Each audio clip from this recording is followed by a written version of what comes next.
हम बॉन्ड की बात कर रहे थे, bonding with the baby and then energies also, और जैसे आपने बताया कि सपोर्ट सिस्टम होता है, फादर या rest of the family members, they can play an important role. I want to know your thoughts about hiring a japa, because अभी आजकल हर कोई जापा हायर करता है और मुझे लगता है कि वो बहुत एक नेसेंट स्टेज है बेबी की, and japa is taking control of everything, right from changing diapers to putting baby to sleep. तो मेरे इस पर बहुत मिक्स्ड थॉट्स रहते हैं हमेशा. मुझे लगता है यही वो एक्टिविटीज़ है और यही वो टाइम है जब मदर, फादर, दादी, नानी वो सब बॉन्ड करें.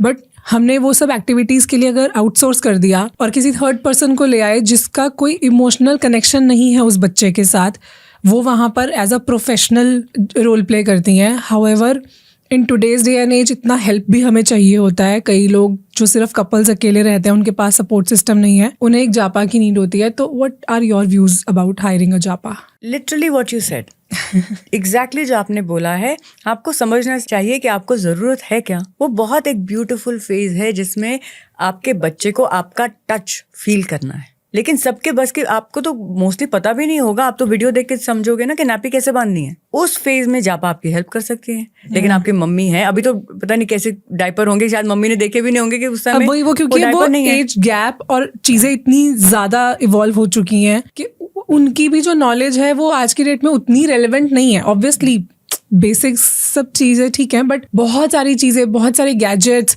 इक्विपमेंट्स नए आ चुके हैं कि उनको उनकी नॉलेज नहीं है कैसे यूज़ करना है. तो ये गैप है जो मुझे, मतलब मैं अभी भी खुद इस टाइम बहुत ज़्यादा ये आईनी में हूँ, whether should I hire a japa or not, because sometimes I feel कि it can be a great help, great support. At the same time I also feel कि जब सब लोग हैं मेरे पास, I live in a joint family, then why do I need? I know it's going to be a little struggling, but that struggle will be worth it. वही तो bonding का time है. तो मैं तो पर्सनली बहुत कंफ्यूज्ड हूँ.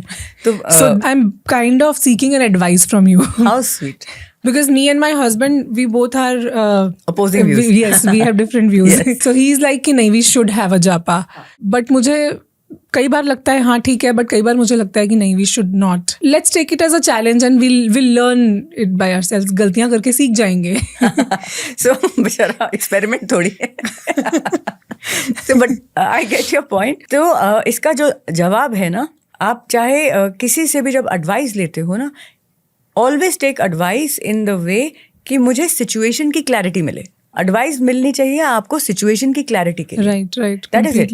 Decision तो आपको लेंगे क्योंकि आप अपने जीवन को सही मायने में समझते हैं, आप अपनी रूटीन को समझते हैं. तो सामने वाला तो बोलेगा अरे कोई जरूरत नहीं है, क्या करोगे जापा के, आपको ऐसे ही करना चाहिए. लेकिन क्या वो आप पे लागू होता है? क्या आप वैसी मदर हो जिसको आफ्टर फ्यू मंथ्स या आपको जॉब पे ज्वाइन करना है, या आपके पास हस्बैंड नहीं है उस समय सपोर्ट के लिए, तो आपको तो लगेंगी ना कोई. तो जब आपको सोना है, जब आपको नैप्स लेने हैं, तो बच्चे को कौन देखेगा? तो बिल्कुल सिंक्रोनाइज टाइमिंग तो नहीं होगा. तो इसका आपके केस में क्या रेलेवेंट आंसर है? I can give you clarity of a situation and a possibility कि आप क्या ऑप्शन चूज कर सकते हो. सपोजिंग आपने जापा को रखा भी, उनका बेनिफिट क्या होगा? एक प्रोज एंड कॉन्स लिस्ट होती है. प्रोज क्या है? जापा को रखने का मतलब ये नहीं होगा कि आपकी इन्वॉल्वमेंट जीरो हो गई. आप नैपी बदलना उनसे सीखोगे. करेगा कौन? मैं. आप मेरे को बताओ. सो आपको पूरे 3 महीने के लिए नहीं रखनी है जापा, या कितने जो भी डेज होते हैं, मे बी फर्स्ट 40 डेज. और वो फर्स्ट 40 डेज माय डियर आपके लिए जरूरी है अपने आप को हील करने के लिए. आपकी बॉडी में इतने ट्रांजिशंस हो रहे हैं, it has to come back to its normal. That's his main point. Yes. That's his main point of having a support system. And he's not fully wrong, क्योंकि आपके पास जापा भी है, और जब आप केपेबल हो आप नैपी चेंज करोगे. और आप सो रहे हो तो आपको उठा के नैपी बदलवाएंगे? नहीं, ऐसा तो नहीं हो सकता. आपको बेबी के साइकिल के अकॉर्डिंग उठना है, उसको फीड करना है, फिर सोना है. एंड स्लीप डेप्रिवेशन होगा, strange hours you have to wake up. और उसमें आप अगर बोलोगे कि मैं सब कर लूंगी, क्या आप कर सकते हो? 101% कर सकते हो. क्या सब कुछ करने की जरूरत है?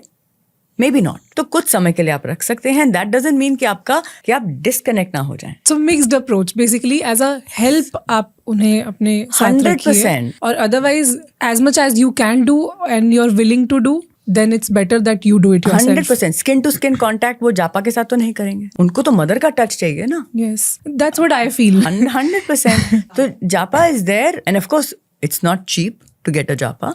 तो आपने वो investment keep it for some time and इसका मतलब ये नहीं है कि अभी ये है तो मेरा रोल नहीं खत्म हो गया, because you seem like the person जिनको हैंड्स ऑन मदर बनना है, कि मुझे करना है, मुझे मेरे बच्चे के साथ कनेक्ट करना है. For that the japa can guide you, क्योंकि उनका they are professionals in this. Professionals. आपको पता है फॉर जापास उनकी जो क्राई होती है ना बच्चे की, वो क्राई से भी बता देंगे कि किस चीज की क्राई है, क्योंकि वो उनका काम है. तो ये नहीं कि फीड वो करेंगे. Don't bypass your responsibility. तो हम ऑफलोड किसको करते थे? परिवार को. एक्चुअली परिवार का ऑफलोड समझ में आता है, बिकॉज एवरीबडी फील्स कनेक्टेड और हर किसी का बॉन्ड बनता है बेबी के साथ और हर कोई चाहता है वो एक लव्ड रिलेशनशिप है ऑलरेडी. बट ये कॉन्सेप्ट आई नो ये हमारी हेल्प के लिए ही है, बट साथ में मुझे लगता है कितना प्रोफेशनल ट्रांजैक्शनल है ये. एक नए सोल के साथ अब इतना ट्रांजैक्शनली कैसे कर सकते हो? वो डॉक्टर ही डिलीवर करेंगे ना कि वो भी वो भी तो. So taking it but transactional आप उसको उसी लेवल तक लीजिएगा कि जहां तक आपकी कैपेबिलिटी नहीं है और किसी ने आपको असिस्ट कर दिया. एंड आप सो रहे हो, लाइक आई सेड, सो रहे हो, या आपको ये नहीं पता है कितनी बड़ी हेल्प होगी. बट इसका मतलब ये नहीं है कि जापाई सुला रही है, जापाई उठा रही है और जापाई खिला रही है. Then you are absolutely right. That is not how it is supposed to be. और ये भी कौन चांट कर रहा है, किसकी आवाज बच्चा सुन रहा है? The child is going to be with you 70% of the time. When the child is not with, कब आपके पास नहीं है? 30% of the time. जब आप सो रहे हो तब भी आपके बाजू में ही होगा. लेकिन जब उसको अटेंड करना है, जब आप सो रहे हो, तो आपको ब्रीदर मिल जाएगा. Exactly. लेकिन करोगे आप ही. सीख लो. That's a good balanced approach. Of course. Thank you so much for watching this clip. अगर ये क्लिप आपको पसंद आई है तो आई एम श्योर कि ये पूरा एपिसोड भी आपको बहुत ही काम का लगेगा. पूरे एपिसोड को देखने के लिए आप हमारे दूसरे चैनल गुंजन शाउट्स पे जा सकते हैं, जिसका लिंक डिस्क्रिप्शन में है.